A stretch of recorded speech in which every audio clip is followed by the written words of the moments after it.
target of an immigration enforcement operation. And in both cases, agents were not wearing body cameras. We're joined now by Deborah Fleischhaker, who is formerly executive secretary at the Department of Homeland Security and former acting chief of staff at ICE. How are you viewing this move to suspend vehicle stops? I think it is good for what it is, but it's a real first step, and it shouldn't have taken 2 deaths to get here.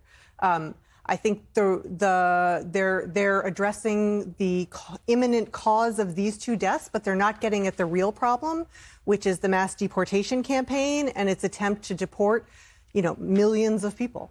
And in this Maine shooting, DHS says an ICE officer fired his weapon, fearing for public safety as the victim in the vehicle attempted to flee the scene. They don't specify why they thought the driver was a threat, though. How much information should DHS be providing publicly about what led to this?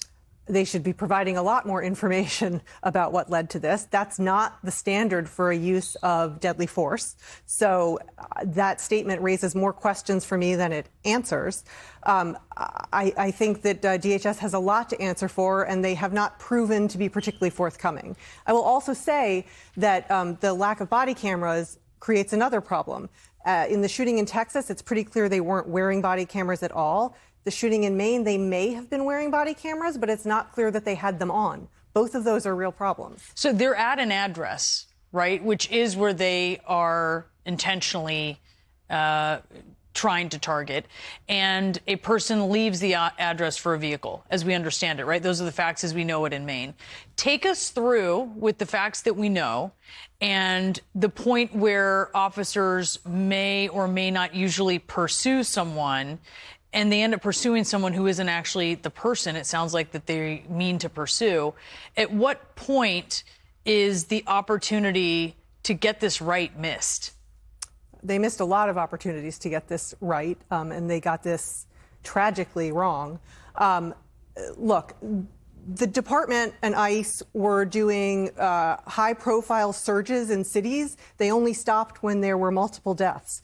They were now doing sort of dangerous vehicle chases. They've now temporarily stopped when there were 2 deaths. It shouldn't take deaths to cause to make the department be careful about how it does its enforcement activities. Look, I'm glad that they were targeting people, but targeting people doesn't count for anything if you're shooting and killing people who aren't the targets, right? I mean, there's something going wrong here. I don't know if they failed to confirm who he was in the Maine shooting, who he was when he left the house. Maybe there was a real target they were going after. I think that's part of what we really need to understand more about.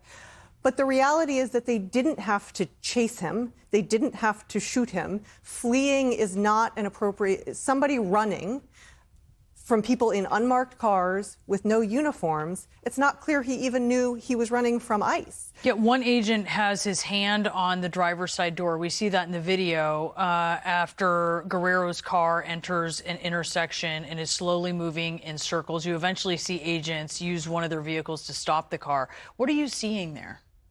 I mean, look, I'm going to be totally honest. I can't even tell exactly when the shooting occurred. Maybe he was going in circles because he was already slumped over the wheel and had already been shot.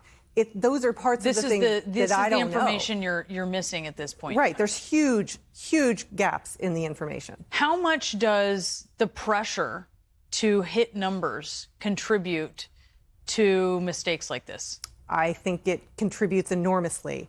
I know that the department has temporarily halted vehicle stops, but I don't think it's vehicle stops that are the real problem. It's part of the problem. The real problem is the pressure for them to make more arrests more quickly.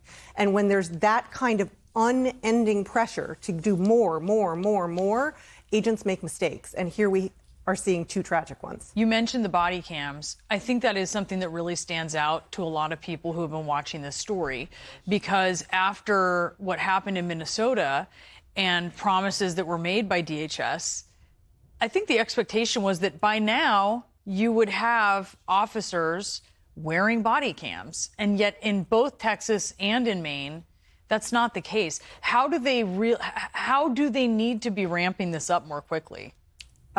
They just need the will to ramp it up more quickly. That's all it is to you. There's no other excuse. There is absolutely no other excuse. First of all, The Boston field office, which is where the agents from Maine came from, have body cameras. Whether they were turned on or not is a different question. But they have them. They should have been used. In Texas, I'm not clear that they had them yet. The department has been given billions and billions of dollars, well more than its normal budget, in the 2 reconciliation bills that passed Congress over the past year and a half. There's plenty of money in there should the department want to prioritize body cameras to fully fund and implement them. They haven't wanted to. Deborah Fleischaker, thank you so much. Really appreciate your perspective. Thank you. Still to come, the U.S. naval blockade on Iran is set to resume as President Trump backs off a plan to toll cargo ships.